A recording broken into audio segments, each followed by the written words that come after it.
देख सकते हैं कि जो कोसी का हमारा बैराज वीरपुर में है, उसमें 27 सितंबर के 6 बजे से लेके और आज 30 सितंबर के 3 बजे अपराह्न तक का डिस्चार्ज का जो आंकड़ा है उसको प्लॉट किया गया है।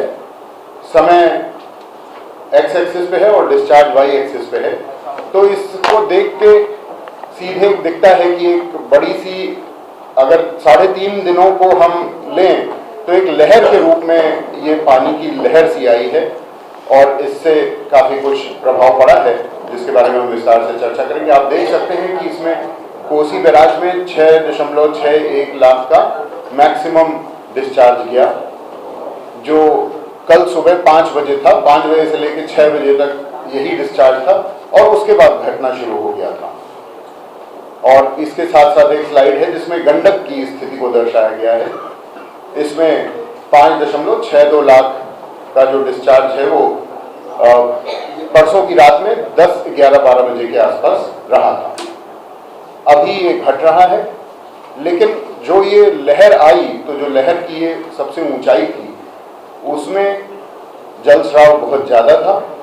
गंडक के मामले में सन 2003 के बाद ये जलस्राव आया है और कोसी के मामले में सन 1967 के बाद ये आंकड़ा इतना ऊंचाई पे पहुंचा है। अब इसके चलते जल संसाधन विभाग में इसका पूर्वानुमान काफ़ी हद तक सटीक ढंग से लगाया जा सका था। हमारा जो FMISC है उसके द्वारा इसका पूर्वानुमान लगाया गया था। 27 तारीख को इसके पूर्वानुमान में आ गया था, जो हमारे नेपाल में विभिन्न रेन गेज स्टेशन हैं उनके डेटा के आधार पर और हमारी नदियों में होने वाले अन्य डिस्चार्ज के डेटा के आधार पर एक मैथमेटिकल मॉडलिंग की जाती है। उसमें 3 दिन का पूर्वानुमान लगाते हैं। तो उन्होंने 6.81 लाख क्यूसेक का गंडक का अधिकतम जलस्राव का पूर्वानुमान लगाया था, जो 6.61 लाख तक पहुंचा, जो लगभग 2.9% का ही अंतर है और काफ़ी एक्यूरेट रहा। इसको हम लोगों ने पूरे बिहार भर में प्रचारित किया। सभी जिलाधिकारियों को माननीय मंत्री महोदय के निर्देश पर हम लोगों ने स्वयं माननीय मंत्री महोदय हमसे उसमें दूरभाष पर लगातार टच में थे 27 तारीख की दोपहर से ही, और उनके निर्देश पर हमने पूरे बिहार भर में सभी जिलाधिकारी जो संबंधित थे इन नदियों से, जो उत्तर बिहार नेपाल की ओर से आती हैं उत्तर बिहार में, चाहे वो पश्चिम में गंडक हो और चाहे सबसे पूर्व में महानंदा परमाने हो और उनके बीच की सारी नदियाँ, तो उन सभी के जो कैचमेंट के जिलाधिकारी थे उन सभी को, उनके आरक्षी अधीक्षकों को हम लोगों ने अलर्ट किया, वायरलेस संवाद भेजे और फिर उसके बाद लगातार बाढ़ के विरुद्ध संघर्ष हम लोगों का जारी है। जो बाढ़ की स्थिति बनती है वो हम लोगों के यहाँ मानसून की स्थिति से कम प्रभावित होता है, और नेपाल में जो मानसून की स्थिति या नेपाल में जो बारिश होती है उसी से ज़्यादा हम लोग प्रभावित होते हैं। और इसीलिए जो इस वर्ष की विशेष परिस्थिति उत्पन्न हुई है वो अभी आपको हमारे प्रधान सचिव महोदय ने ये ग्राफिक्स के माध्यम से भी बताया है और आप देख रहे हैं कि किस कदर पानी का बहाव 4 दिनों में कितना अंतर आया है, कहाँ से शुरू हुआ, कहाँ पहुँचा और कहाँ पर फिर आज भी मतलब कहाँ नीचे आ गया है। और आप सभी जानते हैं कि जो आपको बताया गया है कि इस बार ऐसी स्थिति बनी कि आज मैंने अभी से 2 दिन पहले नेपाल में लगातार करीब 60-70 घंटे तक इतनी ज़बरदस्त बारिश हुई कि हम लोगों को 2-3 दिन पहले से ही इसका कुछ आभास हुआ था और हम लोगों ने विभाग में निर्णय लेकर सारे अधिकारियों को इस परिप्रेक्ष्य में अलर्ट भी कर दिया था।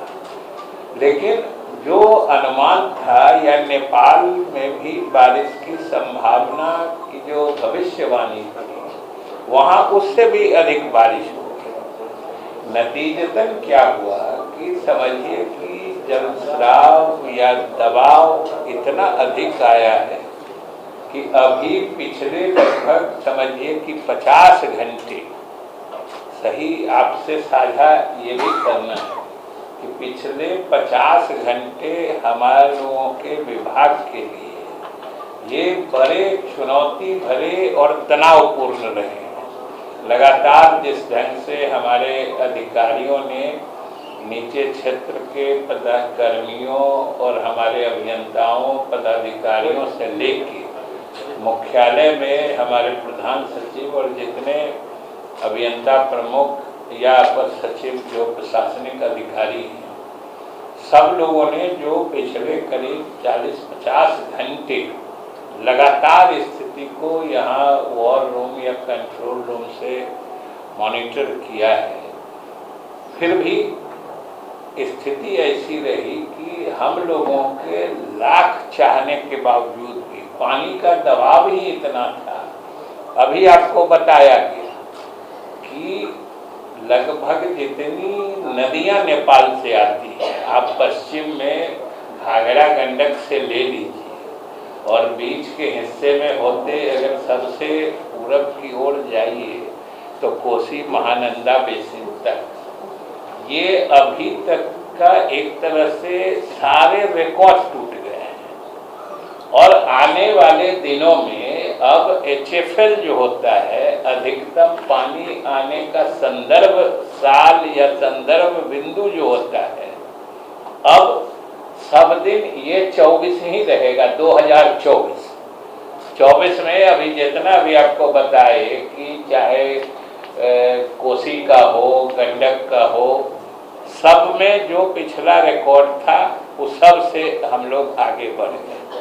अब इन्होंने बताया कोसी में डिस्चार्ज की हालत इन्होंने बताई कि जो 1968 में जो मतलब 7 लाख करीब 70,000 के आसपास डिस्चार्ज आया था, उसके बाद से हालांकि इस बार 666 ही था, लेकिन 1968 के बाद से 666 भी कभी आज तक नहीं पहुंचा।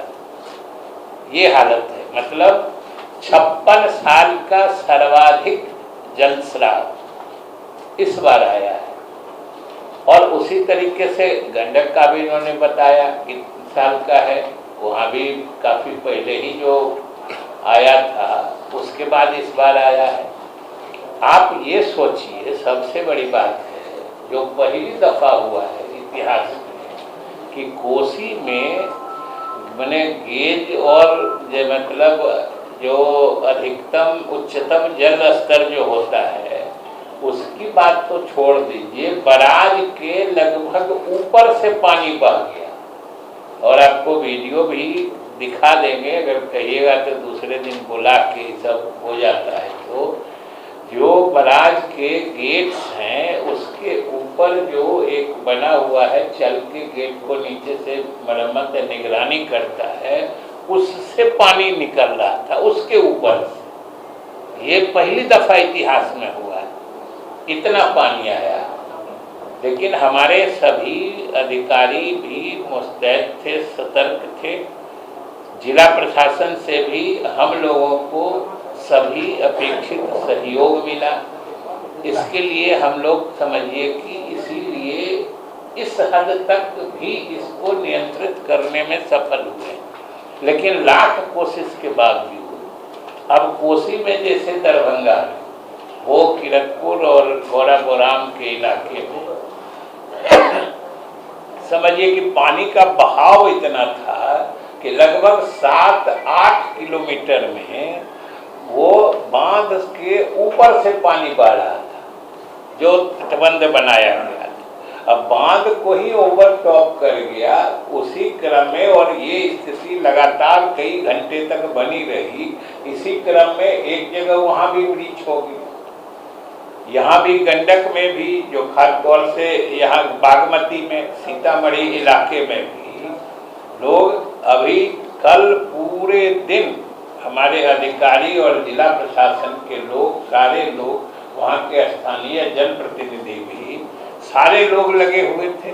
अंत में अंतिम बांध जो हमको लगता है अंतिम टूटान जो हुई है, रात को 1:30 बजे हम लोग सभी लोग आपस में संपर्क में थे और 1:30 बजे तिलक ताजपुर वाला तो 1:30 बजे करीब टूटा है, रात में 1:30 बजे। मतलब टूटा क्या है, वो तो ऑलमोस्ट स्कॉरिंग करके पानी से बने वो अंदर अंदर ही उसको धसा के ले जाता है। तो वो स्थिति आई है, लेकिन हमारे अधिकारी मुस्तैद रहे हैं। एक जगह बगहा में भी जो दिक्कत आई है, हम लोगों की समीक्षा में या जो फील्ड से जो हम लोग मॉनिटर कर रहे थे, उस क्रम में वहीं हमारे बगहा में एक अधिकारी की थोड़ी सी लापरवाही जरूर दिखी थी, क्योंकि हम लोग भी यहाँ से हमारे सभी उच्चाधिकारी संपर्क करना चाह रहे थे, जिला प्रशासन